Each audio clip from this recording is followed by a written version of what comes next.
That morning, my wife and I said our usual goodbyes. She left her second cup of tea and she followed me to the front door. She did this every day. She took from my coat a hair which was not there, and she told me to be careful. She always did this. I closed the door, and she went back to her tea. I am a lawyer, and I work very hard. My friend, Dr. Volney, told me not to work so hard. "You'll be ill," he said. A lot of people who work too hard get very tired, and suddenly they forget who they are. They can't remember anything. It's called amnesia. You need a change and a rest. "But I do rest," I replied. "On Thursday nights, my wife and I play a game of cards, and on Sundays, she reads me her weekly letter from her mother." That morning, when I was walking to work, I thought about Dr. Volney's words. I was feeling very well and pleased with life. When I woke up, I was on a train and feeling very uncomfortable after a long sleep. I sat back in my seat and I tried to think. After a long time, I said to myself, I must have a name. I looked in my pockets. No letter, no papers, nothing with my name on. But I found $3,000. I must be someone, I thought. The train was crowded with men who were all very friendly. One of them came and sat next to me. "Hi, my name's R.P. Boulder, Boulder and Son from Missouri. You're going to the meeting in New York, of course. What's your name?" I had to reply to him, so I said quickly, "Edward Pinkhammer from Cornopolis, Kansas." He was reading a newspaper, but every few minutes he looked up from it to talk to me. I understood from his conversation that he was a druggist, and he thought that I was a druggist too. "Are all these men druggists?" I asked. "Yes, they are," he answered. "Like us, they're all going to the yearly meeting in New York." After a time, he held out his newspaper to me. "Look at that," he said. "Here's another of those men who run away, and then say that they have forgotten who they are." A man gets tired of his business and his family, and he wants to have a good time. He goes away somewhere, and when they find him, he says that he doesn't know who he is and that he can't remember anything. I took the paper and read this. Denver, June 12th. Elwyn C. Belford, an important lawyer in the town, left home 3 days ago and has not come back. Just before he left, he took out a lot of money from his bank. Nobody has seen him since that day.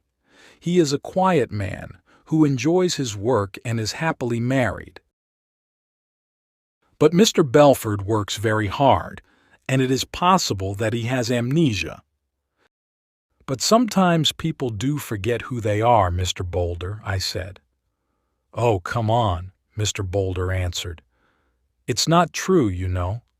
These men just want something more exciting in their lives. Another woman, perhaps. Something different." We arrived in New York at about 10 o'clock at night. I took a taxi to a hotel and I wrote the name Edward Pinkhammer in the hotel book. Suddenly I felt wild and happy. I was free. A man without a name can do anything. The young man behind the desk at the hotel looked at me a little strangely. "I had no suitcase. I'm here for the druggist meeting," I said. "My suitcase is lost." I took out some money and gave it to him. The next day, I bought a suitcase and some clothes, and I began to live the life of Edward Pinkhammer. I didn't try to remember who or what I was. The next few days in Manhattan were wonderful. The theaters, the gardens, the music, the restaurants, the nightlife, the beautiful girls. And during this time, I learned something very important. If you want to be happy, you must be free. Sometimes I went to quiet, expensive restaurants with soft music. Sometimes I went on the river, in boats full of noisy young men and their girlfriends. And then there was Broadway, with its theaters and bright lights. One afternoon I was going back into my hotel when a fat man came and stood in front of me. "Hello, Belford," he cried loudly. "What are you doing in New York? Is Mrs. B with you?" "I'm sorry, but you're making a mistake, sir," I said coldly. "My name is Pinkhammer. Please excuse me." The man moved away in surprise, and I walked over to the desk. Behind me, the man said something about a telephone. "Give me my bill," I said to the man behind the desk, "and bring down my suitcase in half an hour." That afternoon, I moved to a quiet little hotel on Fifth Avenue. One afternoon, in one of my favorite restaurants on Broadway, I was going to my table when somebody pulled my arm.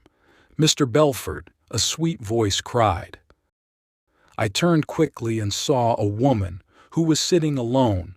She was about 30, and she had very beautiful eyes. "How can you walk past me like that?" she said. "Didn't you know me?" I sat down at her table. Her hair was a beautiful red gold color. "Are you sure you know me?" I asked. "No," she smiled. "I never really knew you." "Well, my name is Edward Pinkhammer," I said, "and I'm from Kansas."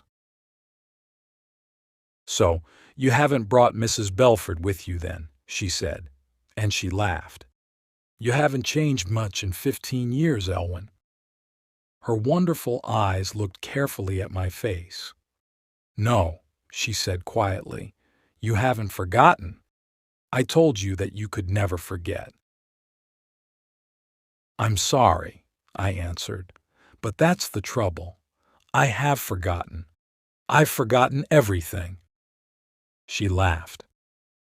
"Did you know that I married 6 months after you did? It was in all the newspapers." She was silent for a minute.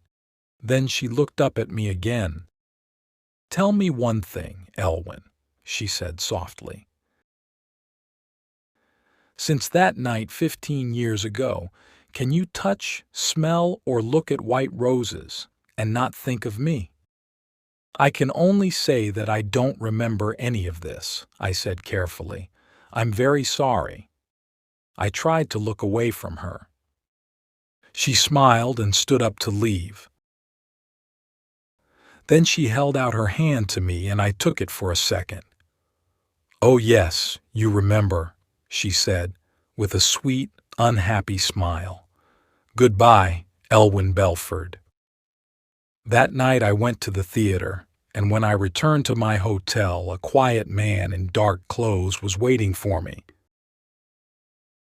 "Mr. Pinkhammer," he said, "can I speak with you for a minute? There's a room here."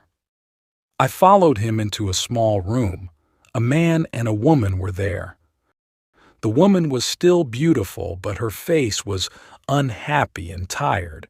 I liked everything about her. The man, who was about 40, came to meet me. "Belford," he said, "I'm happy to see you again. I told you that you were working too hard. Now you can come home with us. You'll soon be all right." "My name," I said, "is Edward Pinkhammer. I've never seen you before in my life." The woman cried out, "Oh, Elwyn, Elwyn, I'm your wife." She put her arms around me, but I pushed them away. "Oh, Dr. Volney, what is the matter with him?" the woman cried. "Go to your room," the doctor said to her. He'll soon be well again." The woman left, and so did the man in the dark clothes. The man who was a doctor turned to me and said quietly, "Listen, your name is not Edward Pinkhammer." "I know that," I replied, "but a man must have a name. Why not Pinkhammer?" "Your name," the doctor said, "is Elwyn Belford.